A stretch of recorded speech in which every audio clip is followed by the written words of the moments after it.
गुरु प्यारी साध संगत जी, आप सबको राधा स्वामी जी। संगत जी, इस संसार में जो भी मनुष्य जन्म लेता है वह जीवन में एक बार कभी ना कभी लोन जरूर लेता है। चाहे वह अपने रिश्तेदारों से ले, आस पड़ोस से ले या बैंक से ले। अमीर इंसान बैंकों से लोन ले लेता है और गरीब आस पड़ोस में ब्याज से पैसे उठा लेता है। आज हम आपको ऐसी साखी सुनाने जा रहे हैं जिसे सुनकर अगर आपका लोन नहीं चुक रहा है तो आपको समझ में आएगा कि लोन किस तरह से चुकाना है। संगत जी, ये सच्ची साखी है। यह घटना अभी 1 महीने पहले की है, लेकिन किसी की प्राइवेसी के कारण हम उनका नाम नहीं लेना चाहते। एक सत्संगी भाई हैं जो बहुत ही गरीब हैं। 10,000 रुपए की नौकरी वे करते हैं। उनके पास 2 बच्चे, बीबी और माता पिता हैं। पूरे परिवार का लालन पालन उन सत्संगी भाई के द्वारा ही होता है, क्योंकि पिता बुजुर्ग हैं और बच्चे अभी छोटे हैं। घर में कमाने वाले सिर्फ वे सत्संगी भाई ही हैं।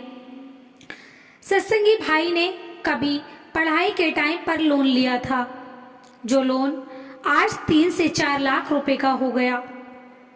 वह लोन उन्होंने बैंक से नहीं लिया था, क्योंकि किसी भी गरीब इंसान को बैंक लोन देता है तो वह बदले में कुछ गारंटी लेता है, और गरीब आदमी के पास गारंटी के नाम पर कुछ नहीं होता। गरीब इंसान सिर्फ अपने आसपास के बनिए आड़तियों से ब्याज पर पैसे उठा लेता है। सत्संगी भाई 10,000 रुपए की नौकरी करता था और लोन वालों ने भी उनके घर पर आना शुरू कर दिया। कुछ दिन तक उन्होंने नहीं कहा कि चलो कमा रहा है दे देगा, लेकिन एक प्राइवेट नौकरी में आप सबको पता है कि इंसान कितना ही कमा लेता है। 10 से 12,000 रुपए की नौकरी में 4 लाख का लोन, वह सोच कर भी बहुत ही परेशान होता था। लोन देने वाले ने कुछ दिन तो नहीं कहा, लेकिन बाद में उसने बहुत ज्यादा अपना पैसा मांगना शुरू कर दिया। सत्संगी भाई जिस कंपनी में नौकरी करता था, लोन देने वाला उस कंपनी में पहुंचने लगा। वहां पर जाकर वह लोन को कहता। सत्संगी भाई के यार दोस्त और साथी हंसते और मजाक उड़ाते। वह भाई रोज रोज जिल्लत की जिंदगी जी रहा था। कुछ दिन तक उन्होंने उसको फैक्ट्री कंपनी में आकर धमकाया, लेकिन जब वह भाई के पास लोन देने के लिए पैसे ही नहीं थे तो उसके पास सुनने के अलावा और कोई चारा भी क्या था। कुछ दिन बाद उन लोगों ने उसको घर पर आकर धमकाना शुरू कर दिया। भाई के आस पड़ोस वाले बहुत ही मजाक उड़ाते थे और समाज में उनकी बहुत ही बेइज्जती होती थी। माता पिता इसे समझाते थे, बेटा एक दिन कर्ज उतर जाएगा। वह सत्संगी भाई सोचता कि मैं भगवान की इतनी पूजा पाठ करता हूँ, जाकर लंगर भी खिलाता हूँ और सेवादान भी करता हूँ, पता नहीं परमात्मा ने मेरे साथ ही ऐसा क्यों किया कि मुझे लोन के कर्ज में दबा दिया। संगत जी, एक दिन उसके शहर में बाबा जी आए। वह अपने बीवी बच्चों और माता पिता को लेकर बाबा जी का सत्संग सुनने गया। जब बाबा जी से सवाल जवाब हो रहे थे, उसने पूछा, बाबा जी मैं बहुत ही सेवा करता हूँ और लंगर भी खिलाता हूँ और डेरे में पूरी श्रद्धा से सेवा करता हूँ, फिर कुल मालिक ने मेरे साथ ऐसा क्यों किया कि मुझे रोज रोज जिल्लत की जिंदगी जीनी पड़ रही है। बाबा जी ने कहा कि बेटा जरूरी नहीं है कि तूने इस जीवन में खूब ही पूजा पाठ और भक्ति करता है। मैं तुझे तेरे पिछले जन्म की बात बताता हूँ। पिछले जन्म में तू एक बहुत ही बड़ा सेठ हुआ करता था।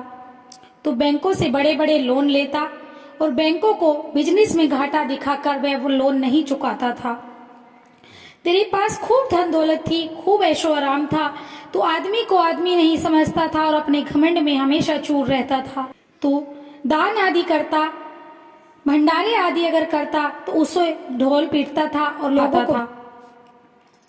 लोगों को यह बताता था कि देखो मैं कितना अमीर आदमी हूँ, मैं दान करता हूँ, तो ताकि लोगों में तेरी खूब वाहवाही होती थी। एक दिन तूने अपने एक मित्र से कर्ज ले लिया। कर्ज तो तू वैसे भी नहीं चुकाता था, लेकिन उस बार तूने चुकाने की सोची थी। कर्ज चुकाने से पहले ही तेरी मृत्यु हो गई और तू इस योनि में आ गया। वही कर्ज आज तेरे लिए पूरे जन्म का कर्ज बन गया। कुल मालिक ने तुझे उस कर्ज के नीचे पूरा जीवन दबा दिया।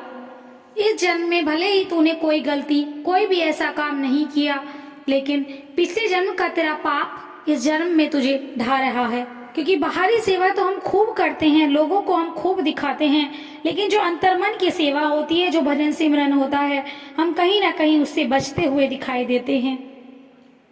इसलिए दान अगर किया जाए तो एक हाथ से करें तो दूसरे हाथ को भी पता ना चले। लेकिन आज के टाइम में वीडियोस का जमाना है, लोग अगर किसी को 5 रुपए भी देते हैं तो वह भी शॉर्ट्स वीडियो बनाकर लोगों में दिखावा करते हैं कि देखो हमने इसकी सेवा की।